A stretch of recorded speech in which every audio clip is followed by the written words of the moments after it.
Olá, amigos e amigas aqui do nosso canal textual. Dando continuidade ao nosso trabalho literário, vamos agora fazer comentários e também um pequeno resumo sobre a obra Menino de Engenho, do escritor paraibano José Lins do Rego, essa obra ficou classificada como fazendo parte da segunda fase do movimento modernista brasileiro. Então, José Lins do Rego, ele nasceu na Paraíba em 1901 e faleceu em 1957. Além de escritor, foi também advogado, promotor público e membro da Academia Brasileira de Letras. Menino de Engenho foi seu primeiro livro. Participou de um grupo de intelectuais do qual faziam parte também Graciliano Ramos, Raquel de Queiroz e Aurélio Buarque de Holanda. A década de 30 do ano de 1900 ficou conhecida como, como já mencionamos, a segunda fase do movimento modernista. A literatura aqui é o nosso foco, especificamente essa citada obra desse escritor mencionado. O modernismo ele chocou a sociedade literária por causa de sua ousadia, sua transgressão ao culto, às normas rígidas existentes para fazer o trabalho literário, como havia no classicismo, no romantismo. Então, isso veio oferecer ao leitor uma retratação mais nítida da realidade, embora inserida na ficção. A linguagem popular, temas como a sexualidade falada de maneira explícita, o amor não romantizado, mas carnal, a crítica social, a exploração do homem pelo homem, coronelismo político, né, como no caso do regionalismo, que também o modernismo, essa abordagem regionalista também foi retratada. Houve ali os papéis do homem e da mulher na sociedade patriarcal, o determinismo, ou seja, seres humanos marginalizados, os quais eles não tinham perspectiva de melhora, de ascensão social. O uso de gírias, palavras obscenas e expressões populares fizeram parte do contexto modernista. Enfim, o modernismo herdou do realismo muito do seu conteúdo teórico, mas buscou acentuá-lo ainda mais. Em Menino de Engenho, tudo isso encontramos e algo muito importante a acrescentar é que essa narrativa foi elaborada a partir da própria experiência do autor, uma vez que ele fora criado em um ambiente similar ao da obra, o que lhe ofertou uma vasta aplicação dessa vivência. Então, esse trabalho tem por finalidade oferecer caminhos para que os leitores, as leitoras, busquem apreciar a obra completa, fazer a leitura completa, já com um horizonte a seguir. Então, desde já, eu desejo a todos e a todos vocês uma boa leitura. A história ocorre inicialmente em Recife, estado pernambucano. O menino Carlos passa por um drama familiar, o qual o obriga a ir morar com parentes em um engenho de cana-de-açúcar no interior da Paraíba. Foi uma mudança brusca no seu estilo de vida. Adaptar-se seria um desafio, primeiramente, mas um prazer com o passar do tempo. Carlos recebeu carinho, fez amizades, mas também castigos da parte de uma tia. Foi tomando gosto por aquela vida interiorana, observando o modo de viver daquela gente que mandava e a que somente obedecia sem questionar. Fato que já encarava como natural, porque ele estava no primeiro grupo. Iniciou-se na aprendizagem em casa de uma família letrada, sendo, logo após, continuada em outra, onde aprofundou mais os estudos de leitura e matemática. Além dessa aprendizagem formal, Carlos, ou Carlinhos, como chamavam, teve também um professor, na verdade, um trabalhador do engenho, que lhe ensinava coisas obscenas. Professor de coisa ruim, como o menino dizia, induzindo a prostituição. Nas festas religiosas, ele participava apenas de maneira simbólica. Amava mais os atrativos festivos. Como a abolição ainda não havia chegado, a vida dos escravos não era das melhores, o que fez Carlos contemplar castigos aplicados contra estes. As crendices interioranas davam um ar de crença e de certo medo para ele, absorvendo o que ouvia nas redondezas onde habitava. Carlos, em seus envolvimentos sexuais, contraiu doenças e, com muito sacrifício, conseguiu se recuperar. Com o advento da abolição da escravatura, os que estavam já livres pela lei, porém, de fato, aquela condição anterior de miséria ainda permanecia por causa da falta de um amparo para a mudança de vida. A tia Maria era que cuidava dele. Quando esta casou-se, coube a outra assumir esse papel. Entretanto, realizava de maneira mais severa, embora tenha mudado um pouco com o tempo. Devido ao comportamento devasso do menino, tomaram os parentes uma decisão. Seria o garoto levado a um internato. Lá, diziam eles, é o lugar que conserta menino afoito. Carlos se considerava um menino preparado para enfrentar aquele lugar para onde o estavam conduzindo, porque afirmava: tenho um corpo de menino, mas uma alma velha pelas experiências vividas naquele engenho. Para finalizar aqui o nosso trabalho, fazemos uma análise da narrativa, digamos, de trechos para onde foram aplicados os conteúdos, os fatores teóricos, né, que se enquadram dentro do modernismo.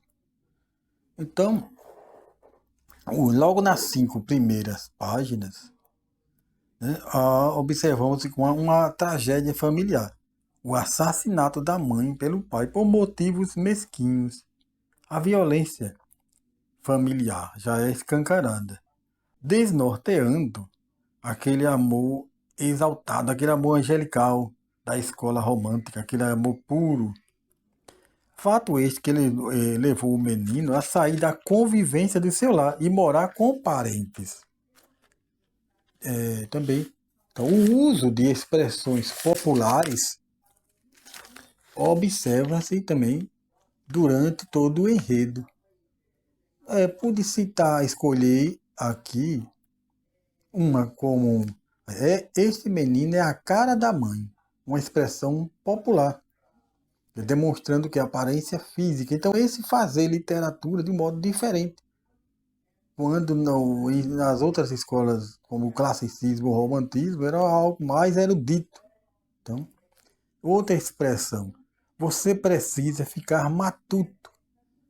Quer dizer que o menino precisava se adaptar à vida rural. Temos aqui outra expressão. Para a semana, vou começar a lhe ensinar as letras. O que quer dizer? Na próxima semana, vou ensinar-lhe a ler e escrever.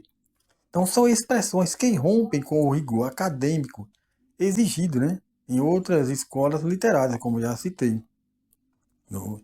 Então, essas expressões também representam os diversos modos de se comunicar de certas regiões.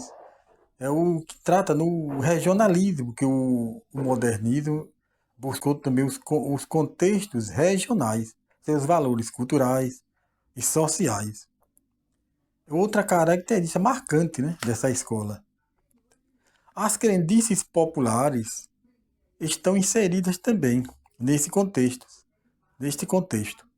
Então ele fala uma lenda como a do Papa Figo, uma expressão popular, que quer dizer, na realidade, era Papa Fígado. Era uma crendice, né, que havia sobre essas ocorrências. E também do lobisomem sendo mencionado. fazendo parte do contexto regionalista. Então, outra questão também é sobre a escravatura, que é retratada nesta obra. Vejamos aqui um trecho. As pobres negras e os moleques sofriam dessa criatura, que era uma das tias do menino, uma dura e cruel servidão, para satisfazer seus prazeres brutais. Então, aí o determinismo, ou seja, essa teoria declarava que certo grupo de pessoas nasciam, cresciam e morriam na servidão. Não havia para elas a ascensão social. Né? Há um trecho também sobre que os coronéis, né, os coronéis lá da política, donos de terra, o que eles achavam, né, da abolição. Então eu colhi esse trecho aqui. Para esta gente pobre, a abolição não serviu de nada. Não me saiu do engenho um negro só. Vive, vivem hoje comendo farinha seca e trabalhando a dia. Essa é na diária, né? Então isso aí é o quê? Uma crítica. Como se efetuou o processo pós-escravidão, o qual ele não deu suporte à devida reparação do dano sofrido. Né? Durante aquele processo de escravidão não houve uma reparação. Foram simplesmente jogados ao léu, ao destino. Então, completando esse pensamento, né, a figura do coronel, que era o dono de terras extensas, controlador de tudo, inclusive da religião e do voto chamado de cabresto. É uma figura marcante também do regionalismo nordestino, o qual representava também a figura do patriarcalismo. Ele poderia fazer tudo. Ele tinha o poderio, né, sobre toda a vivência familiar. Inclusive há um trecho onde diz aqui: a outra contava que o senhor de engenho de Poço Fundo tinha mais de 20 mulheres. Né? Então esse trecho retrata o que? A situação do poderio, né? De quem tinha o poder, controlador não só da população, como principalmente começar da própria casa. Aquela onde ele determinava e todos cumpriam, ninguém questionava. Ele poderia fazer tudo.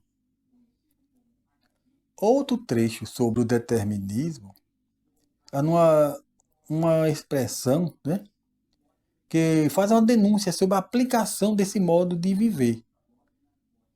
Onde fala assim: eu e a minha tia, Maria, distribuímos com aquela gente toda a carne do sol e o arroz.